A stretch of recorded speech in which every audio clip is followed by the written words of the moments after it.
नमस्कार, मैं अभिषेक उपाध्याय। आप देख रहे हैं टॉप सीक्रेट। 2027 के चुनाव से पहले बीजेपी क्या बहुत बड़ा दांव चलने जा रही है। मैं यूपी के 2027 के चुनाव की बात कर रहा हूं और ये जो बात है ये इसलिए सामने आ गई है क्योंकि बीजेपी के एक बहुत ही अभिन्न सहयोगी ओम प्रकाश राजभर ने एक बड़ा राग छेड़ दिया है। ये राग सीधे तौर पे बताता है कि ओबीसी रिजर्वेशन में क्या प्लान है बीजेपी का, और ये ऐसा प्लान है जो सीधा सीधा समाजवादी पार्टी के मुखिया अखिलेश यादव के लिए एक बड़ी चुनौती बन जाएगा। ओम प्रकाश राजभर ने हाल ही में एक बयान दे दिया। उन्होंने कहा कि ये जो पंचायत के चुनाव आ रहे हैं, त्रिस्तरीय पंचायत के चुनाव, इनमें ओबीसी में उपवर्गीकरण होना चाहिए, यानी कि ओबीसी का जो रिजर्वेशन है उसमें 3 खांचे बनने चाहिए। जो पिछड़े हैं उनका, जो अति पिछड़े हैं उनका, और एक जो सर्वाधिक पिछड़े हैं, इनके 3 खांचे बनने चाहिए। अब ओम प्रकाश राजभर ने ऐसे ही नहीं कहा है, यही समझने की जरूरत है। इसके पीछे एक प्लान है। यूपी में इस समय जिस तरह से राजनीति की शेप हो गई है, जातियां आमने सामने आ गई हैं। जाति जनगणना का मुद्दा केंद्र सरकार को अनाउंस करना पड़ा है कि वो जाति जनगणना कराएंगे, वो तैयार हैं। यानी कि पूरा ये मामला जात की तरफ जा रहा है। बीजेपी ने बड़ी कोशिश की थी, बड़ी कवायद की थी और जाति को तोड़ करके हिंदुत्व का अम्ब्रेला तैयार किया था और उसके तहत तमाम जातियों को ले आई थी, और वही बीजेपी की सफलता का एक बड़ा कारण रहा है, चाहे 2014 हो चाहे 2019 हो। लेकिन 2024 तक आते आते ये हिंदुत्व का अम्ब्रेला, यानी कि हिंदुत्व का छाता, ये बिखरने लगा। जाति की तेज हवाओं में ये छाता उड़ने लगा और ऐसे में एक नया काट बीजेपी ने सोचा है। बीजेपी के सहयोगियों की उस पर सहमति है और वो है ओबीसी का उपवर्गीकरण। यानी कि ओबीसी में जो डोमिनेंट जातियां हैं, आप एक उदाहरण दें यादव का, तो उन जातियों को सबसे ज्यादा मलाई मिल रही है, और जो जातियां अति पिछड़ी और सर्वाधिक पिछड़ी हैं उनका कोई पूछने वाला नहीं है। तो ये बंटवारा कर दिया जाए, ये एक शुरुआत है। और इस शुरुआत में अभी चूंकि 1.5 साल करीब हैं यूपी के चुनाव में, और 1.5 साल में गोमती में बहुत पानी बह सकता है। आप देखिए ओम प्रकाश राजभर ने कहा क्या है, वो समझने की जरूरत है। ओम प्रकाश राजभर ने सीएम योगी से मुलाकात की है और कहा है कि अभी मैं पीएम मोदी से भी मिलूंगा, और उसके बाद उन्होंने जिसे कहते हैं ब्रह्मास्त्र, वो चलने की कोशिश की है। तो ब्रह्मास्त्र ये है कि एक सामाजिक न्याय कमेटी बनी थी, उसका ब्यौरा मेरे पास है।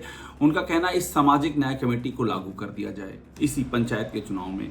ये सामाजिक न्याय कमेटी ओबीसी का जो 27% का रिजर्वेशन है उसको 3 हिस्से में बांटने की कवायद करती है।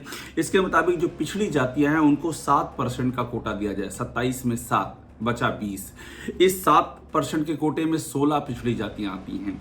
उसके बाद दूसरा है अति पिछड़ी जातियां, इनको 9% का दिया जाए, इसमें आती हैं कुल 32 जातियां। और जो सबसे अधिक कोटा दिया जाए वो दिया जाए सर्वाधिक पिछड़ी जातियों को 11% का, और इसमें आती हैं 57 ओबीसी जातियां।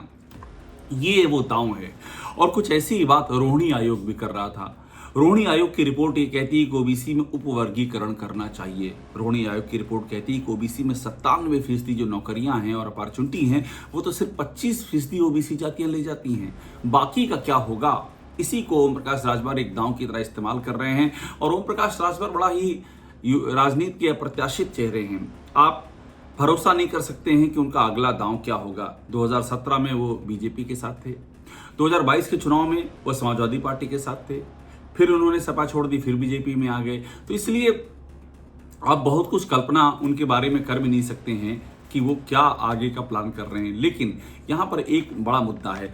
मुद्दा यह है कि जो जाति जनगणना का पूरा विपक्ष का दांव है, जिसको कि सरकार को स्वीकारना पड़ा है, उसकी अगर कुछ काट है तो उसकी काट यही है, ओबीसी में वर्गीकरण का काट। और अगर 2027 के चुनाव से पहले ये सुगबुगाहट तेज हो जाती है तो इससे ये जो जाति का इकट्ठा, जो पीढ़ी बनाने की कोशिश कर रहे हैं अखिलेश यादव, पिछड़ा और दलित को एकदम से जोड़ करके, वहां पर एक बड़ी सेंध लग सकती है। प्लान ये है। अब इसमें देखिए सबसे बड़ा असर इसका क्या होगा। सबसे बड़ा असर पूर्वांचल पर पड़ेगा। अभी हाल ही में अखिलेश यादव आजमगढ़ गए थे, आजमगढ़ में उन्होंने अपना नया घर बना लिया है। और ओम प्रकाश राजभर ये जो मुद्दा उठा रहे हैं वर्गीकरण का, उसके पीछे की कहानी समझ लीजिए।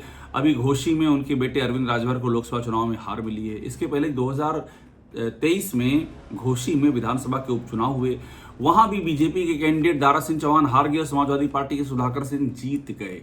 यानी कि ये पूरा जो इलाका है पूर्वांचल का, मऊ है, घोसी है, आजमगढ़ है, गाजीपुर है, बलिया है, बनारस है, मिर्जापुर है, ये सारा इलाका सीधा असर आएगा, क्योंकि यहाँ पर नॉन यादव ओबीसी जातियां बड़ी संख्या में हैं।